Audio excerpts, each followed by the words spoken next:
my lovely students, welcome back to my YouTube channel Science by Deeba. In this video, I'll discuss about xylem and phloem. इसमें क्या क्या हम learning point को cover करेंगे। सबसे पहले हम डिस्क्राइब करेंगे कैसे सब्सटेंस ट्रांसपोर्ट हो रहे हैं प्लांट में। ट्रांसपोर्ट का मतलब होता है एक जगह से दूसरी जगह पर जाना। जैसे हम नॉर्मली लाइफ में अपने ट्रांसपोर्ट का यूज़ करते हैं। अगर एक जगह से दूसरी जगह जाना होता है तो हम साइकिल, रिक्शा, वैन, कुछ भी, बस, ट्रेन को यूज़ करते हैं जिससे हम दूसरी जगह आसानी से पहुँच जाते हैं। फिर उसके लेबल और क्रॉस सेक्शन, अब स्टेम का क्रॉस सेक्शन करेंगे और उसको लेबल करेंगे। देन उसके बाद कंपेयर करेंगे जाइलम एंड फ्लोएम को। चलिए without wasting a time let's start.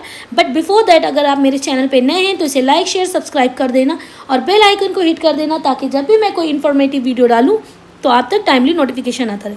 देखिए ये आपके पास प्लांट है, यहाँ पे आपको रूट दिख रही होगी और ये आपके स्टेम है और ये सब इसके लीव्स है, यहाँ फ्लावर है। ठीक है, तो जो मेन रोल होता है पूरे ट्रांसपोर्ट में, वो प्लांट में जो ट्रांसपोर्ट है उसका कौन सा पार्ट है जिसका मेन रोल होता है।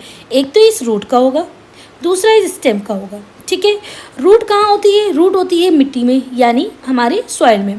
सॉइल में क्या होता है? वाटर होगा, न्यूट्रिएंट्स होंगे। ये रूट क्या करेगा? उस न्यूट्रिएंट्स और वाटर को एब्जॉर्ब कर लेगा। ठीक है, एब्जॉर्ब करने के बाद जहाँ पर भी लीव्स या प्लांट में ऊपरी हिस्से में जहाँ पर भी उसको रिक्वायरमेंट होगी न्यूट्रिएंट्स की या वाटर की, ये उसको पहुँचाएगा, ट्रांसपोर्ट करेगा। यानी रूट से लेकर वाया स्टेम होता हुआ वो ट्रांसपोर्ट करेगा। ठीक है, ये बात क्लियर हो गई। अब हम आते हैं आगे, ट्रांसपोर्ट सिस्टम। ठीक है, यहाँ पे देखो वैस्कुलर बंडल दिख रहा है, this is a vascular bundle. ये क्या है? सेक्शन किया गया है जब स्टेम का, तब हमने उसके देखा कि ये इसके जो है वैस्कुलर बंडल, ये पूरा एक वैस्कुलर बंडल है।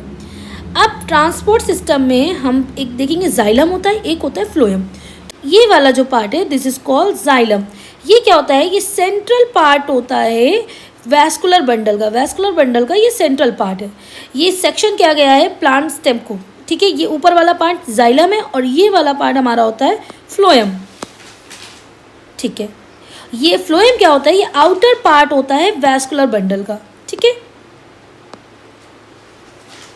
नौ अब जाइलम में हम लोग देख लेते हैं। हमको पता चल गया है कि ये वाला अंदर वाला पार्ट कौन सा है? जाइलम, और ये बाहर वाला पार्ट कौन सा है? फ्लोएम।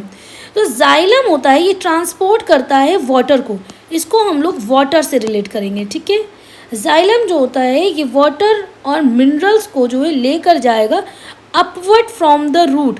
रूट ने, जो प्लांट की रूट होती है वही तो सॉइल में होती है, वो क्या करती है? वो वाटर और मिनरल को एब्जॉर्ब करती है और ये जाइलम उसको स्टेम तक ले जाने का काम करता है। Water moves in the transpiration stream. The xylem is made of elongated dead cell. जो जाइलम बना होता है वो इलोंगेटेड डेड सेल का बना होता है। They have tough walls made of lignin. इनकी जो वॉल्स होती है टफ होती है और लिग्निन की बनी होती है। ठीक है, now come to next part, that is phloem. Phloem क्या होता है? फ्लोएम ट्रांसपोर्ट करता है सुक्रोज को और अमाइनो एसिड को। ये दोनों को क्या करेगा? Upward and downward in the plant.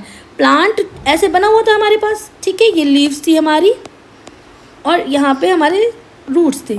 तो जाइलम का काम क्या था? मिट्टी से यानी सॉइल से वाटर और न्यूट्रिएंट्स को लेकर अपवर्ड डायरेक्शन में ओनली लेके जाना। ठीक है, जहाँ रिक्वायरमेंट है। अब फ्लोएम का काम क्या है? ये सुक्रोज एंड अमाइनो एसिड को लेकर जाता है, बट दोनों डायरेक्शन में, अपवर्ड डायरेक्शन भी एंड डाउनवर्ड डायरेक्शन भी। ठीक है, the phloem is made up of living cell arrange end to end. ये लिविंग सेल के बने होती है, अरेंज करते हैं end to end. The phloem move substance from where they are stored to the where they are used via process called translocation।